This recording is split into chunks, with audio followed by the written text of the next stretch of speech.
On l'appelait la panthère d'émeraude de Dubaï.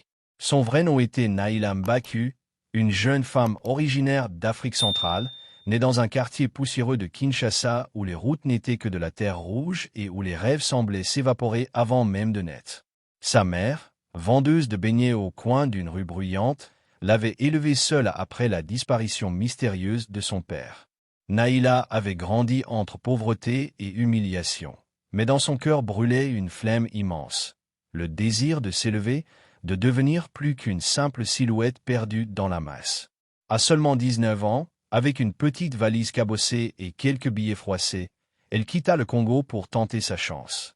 Direction Dubaï, la ville de toutes les promesses, la cité où l'or coulait dans les fontaines et où chaque gratte-ciel semblait défier Dieu lui-même. Elle rêvait de luxe, de liberté, d'ascension fulgurante.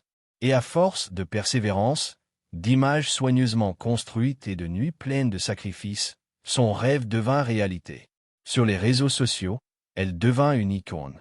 Ses millions d'abonnés la surnommaient la panthère d'émeraude, à cause de ses yeux verts envoûtants qui semblaient captiver quiconque les croisait. Chaque photo publiée sur Instagram ressemblait à une affiche de film.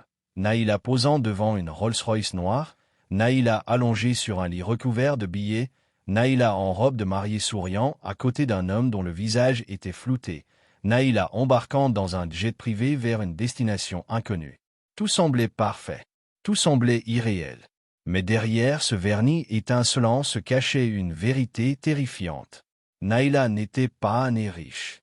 Tout ce qu'elle possédait, ses bijoux, ses voitures, ses appartements luxueux, venait d'un marché sombre. Elle s'était littéralement vendue, non pas dans un deal classique, mais dans un système si obscur qu'aucune lumière ne pouvait en dévoiler les contours. Depuis ses 21 ans, elle fréquentait les plus puissants hommes du Golfe, émirs, princes héritiers, banquiers, politiciens, oligarques aux poches sans fond. Tous étaient hypnotisés par sa beauté, mais aucun ne venait chercher son sourire. Il payait, et elle se taisait. Chaque nuit était un contrat. Chaque baiser un calcul. Chaque bijou offert une dette invisible.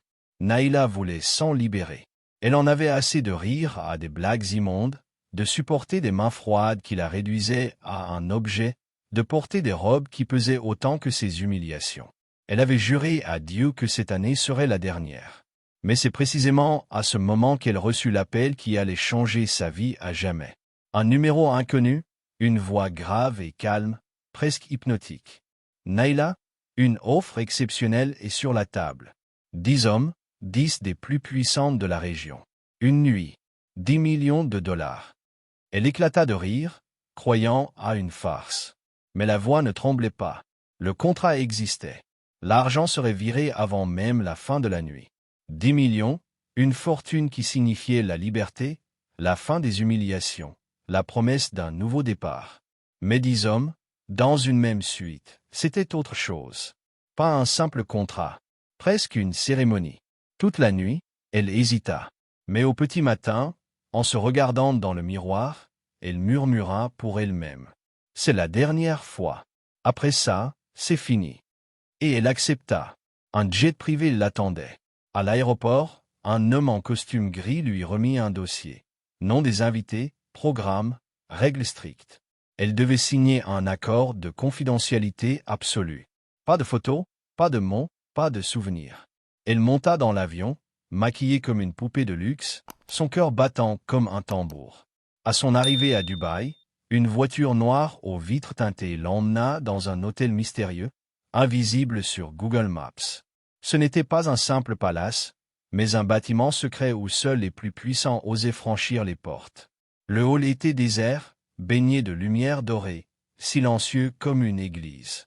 Une femme en robe noire l'accueillit avec un sourire mécanique. « Bienvenue, mademoiselle Naïla. Suivez-moi. » Les couloirs étaient recouverts de tapis épais, les murs ornés de tableaux étranges représentant des femmes masquées, des roses imbibées d'encre noire, des hommes à genoux. Enfin, la femme ouvrit une porte massive, gravée d'un symbole mystérieux.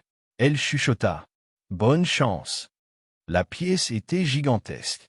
Une suite de 500 mètres carrés, au centre un lit recouvert de soie, autour des fauteuils dorés, des rideaux rouges, une odeur enivrante.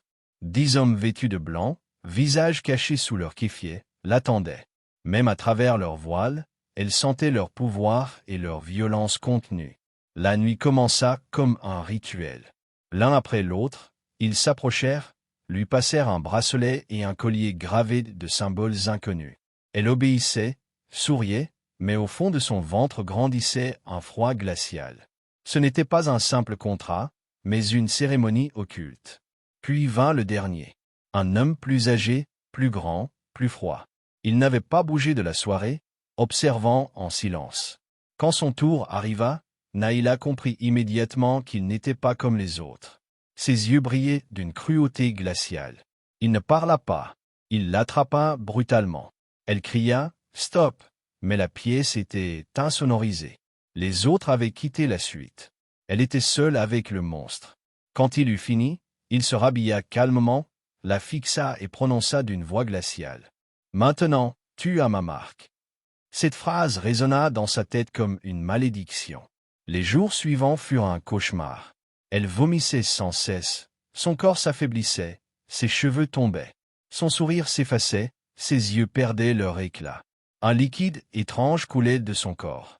Terrifiée, elle consulta en secret un médecin africain discret, habitué à soigner des filles comme elle. Après des examens, le verdict tomba. Tu as contracté une infection rare, très rare, transmise seulement dans certains cercles. C'est traitable, mais long.